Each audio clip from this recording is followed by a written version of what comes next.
দর্শক, দেশে প্রথমবারের মতো জাতীয় প্রাণী সম্পদ সপ্তাহ শুরু হয়েছে।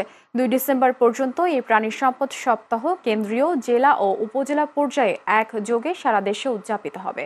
দেশের বিভিন্ন স্থান থেকে প্রতিনিধিদের পাঠানো তথ্যচিত্রে বিস্তারিত।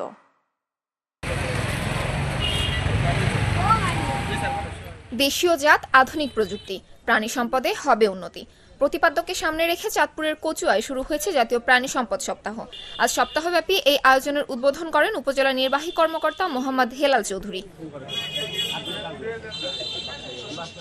জামালপুরে দেওয়ানগঞ্জে শুরু হয়েছে জাতীয় প্রাণী সম্পদ সপ্তাহ ও প্রাণী সম্পদ প্রদর্শনী। আজ উপজেলা প্রাণী সম্পদ দপ্তর ও ভেটেরিনারি হাসপাতাল প্রাঙ্গণে আনুষ্ঠানিকভাবে এ সপ্তাহের কার্যক্রম উদ্বোধন করা হয়। নওগাঁর পত্নীতলায় জাতীয় প্রাণী সম্পদ সপ্তাহ উপলক্ষে বর্ণাঢ্য র্যালি, আলোচনা সভা এবং প্রাণী সম্পদ প্রদর্শনী অনুষ্ঠিত হয়েছে। সকালে নজিপুর পাবলিক মাঠে কর্মসূচির উদ্বোধন করেন উপজেলা নির্বাহী অফিসার আলিমুজ্জামান মিলন।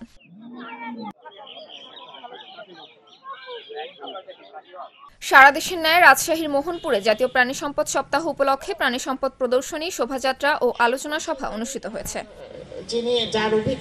রংপুরের কাউনিয়া উপজেলায় উৎসবমুখর পরিবেশে জাতীয় প্রাণী সম্পদ প্রদর্শনী, আলোচনা সভা, পুরস্কার বিতরণ ও সমাপনী অনুষ্ঠান সম্পন্ন হয়েছে।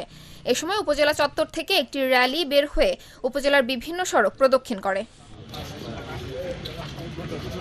নাটোরের গুরুদাসপুরে জাতীয় প্রাণী সম্পদ সপ্তাহ ও প্রাণী সম্পদ প্রদর্শনী মেলা অনুষ্ঠিত হয়েছে। আজ উপজেলার প্রাণী সম্পদ চত্বরে এই প্রদর্শনীর আয়োজন করা হয়। প্রদর্শনীতে 29টি স্টল অংশগ্রহণ করে।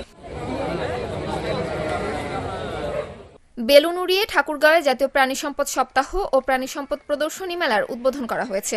আজ উপজেলা প্রশাসন এবং উপজেলা প্রাণী সম্পদ দপ্তর ও ভেটেরিনারি হাসপাতালের আয়োজনে সালন্দর ইসলামিয়া কামিল মাদ্রাসা মাঠ প্রাঙ্গণ দিনব্যাপী এই প্রদর্শনী মেলার অনুষ্ঠিত হয়। পাবনা সাথিয়ায় জাতীয় প্রাণী সম্পদ সপ্তাহ ও প্রদর্শনী অনুষ্ঠিত হয়েছে। এই আয়োজন উপলক্ষে আজ উপজেলা চত্বর থেকে একটি র্যালি বের হয়ে অডিটোরিয়াম চত্বরে এসে শেষ হয়।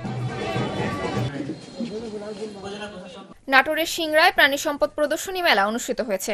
উপজেলা প্রাণী সম্পদ দপ্তর ও ভেটেরিনারি হাসপাতালের আয়োজনে আজ উপজেলা প্রাণী সম্পদ চত্বরে এ মেলা অনুষ্ঠিত হয়।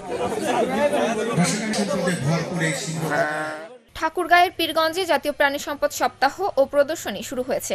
আজ সকালে উপজেলা প্রাণী সম্পদ দপ্তর ও ভেটেরিনারি হাসপাতালের আয়োজনে উপজেলা প্রাণী সম্পদ ভেটেরিনারি হাসপাতাল চত্বরে এই প্রদর্শনী হয়। লক্ষ্মীপুরের রায়পুরে জাতীয় প্রাণী সম্পদ সপ্তাহ ও প্রাণী সম্পদ প্রদর্শনী উপলক্ষে উপজেলা প্রাণী সম্পদ দপ্তর ও ভেটেরিনারি হাসপাতালের উদ্যোগে দিনব্যাপী প্রদর্শনী ও আলোচনা সভা অনুষ্ঠিত হয়।